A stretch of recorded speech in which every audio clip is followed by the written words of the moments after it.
Assalamualaikum warahmatullahi wabarakatuh. Selamat pagi adik-adik semua.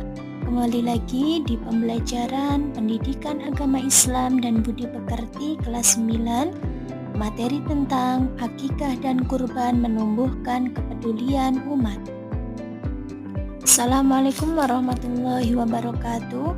Selamat pagi adik-adik semua. Kembali lagi di pembelajaran Pendidikan Agama Islam dan Budi Pekerti. Pembahasan pertama tentang pengertian akikah. Menurut bahasa, akikah berasal dari kata akikah yang artinya potong. Kata potong di sini terdapat dua jenis makna. Makna yang pertama, memotong dalam artian mencukur rambut bayi yang akan diakikahkan. Kemudian, makna kata potong yang kedua adalah menyembelih hewan kurban untuk bayi yang akan diakikahkan. Jadi, akikah merupakan salah satu bentuk ibadah kepada Allah atas lahirnya seorang anak, baik itu anak laki-laki ataupun anak perempuan.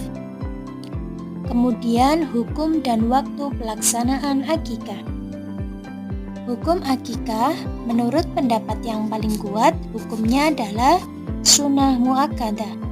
Sunnah muakkadah adalah sunnah yang sangat dianjurkan.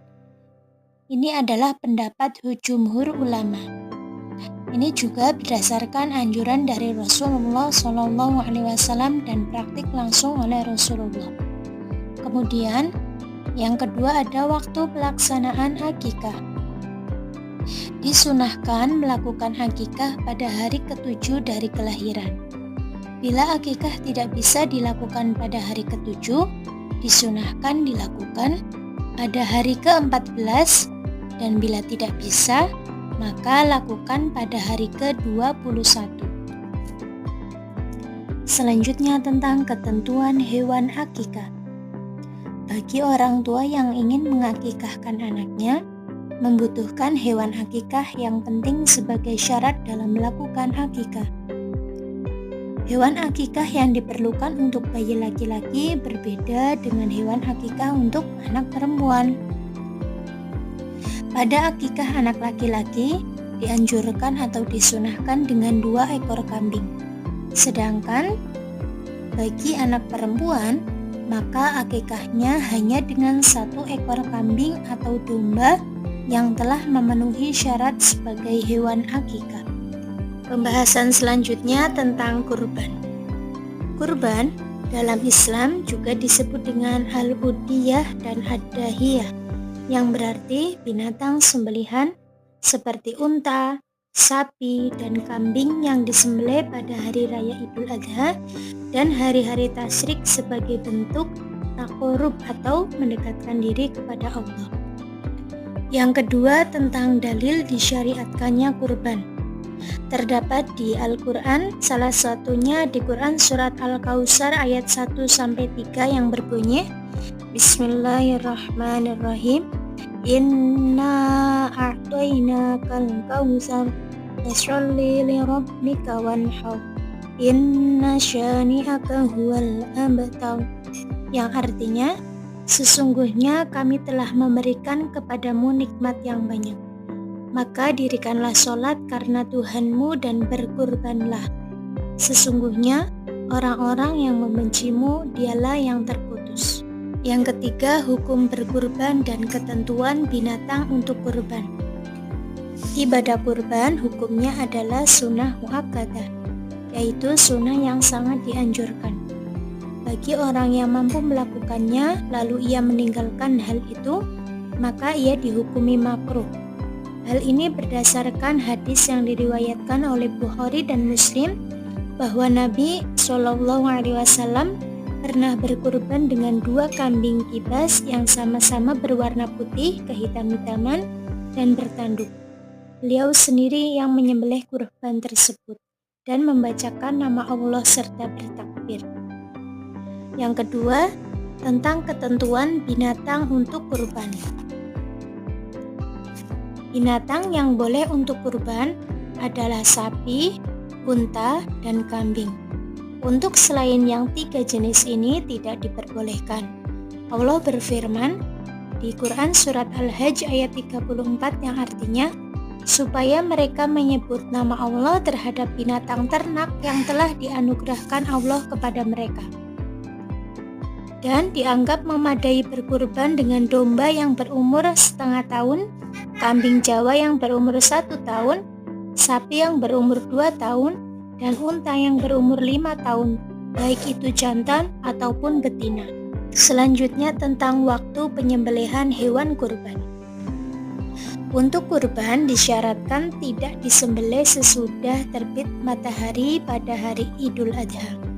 Sesudah itu boleh menyembelihnya di hari mana saja yang termasuk hari-hari tasyrik, baik malam ataupun siang.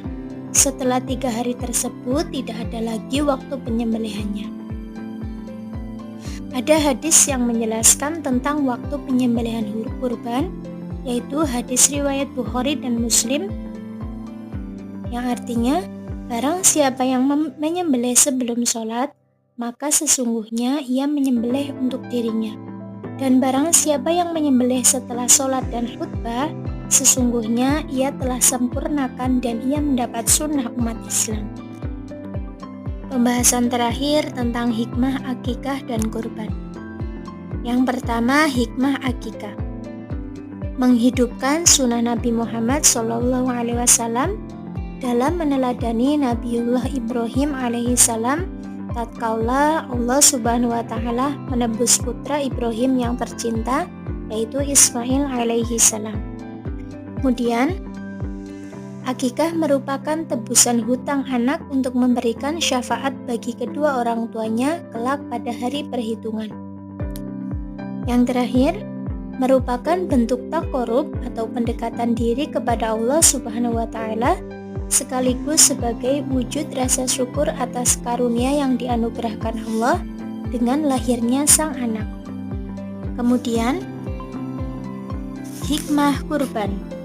Yang pertama, berkurban merupakan momen yang dapat digunakan untuk mengenang betapa cintanya Allah kepada Nabi Ibrahim alaihissalam.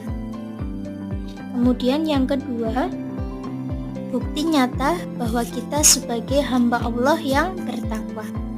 Kemudian ada hikmah kurban yang ketiga, itu adalah sebagai ciri keislaman seorang muslim. Sebagai penanda untuk seorang muslim yang taat, bagi kita yang hidup berkecukupan dan sudah ada pada zona kriteria mampu, maka diwajibkan untuk mereka melaksanakan kewajibannya sebagai seorang muslim. Alhamdulillahirrabbilalamin. Pada pembelajaran pendidikan agama Islam dan budi pekerti, materi tentang kurban dan akikah sudah selesai. Semoga ilmu yang disampaikan pada pertemuan kali ini dapat bermanfaat untuk kita semua.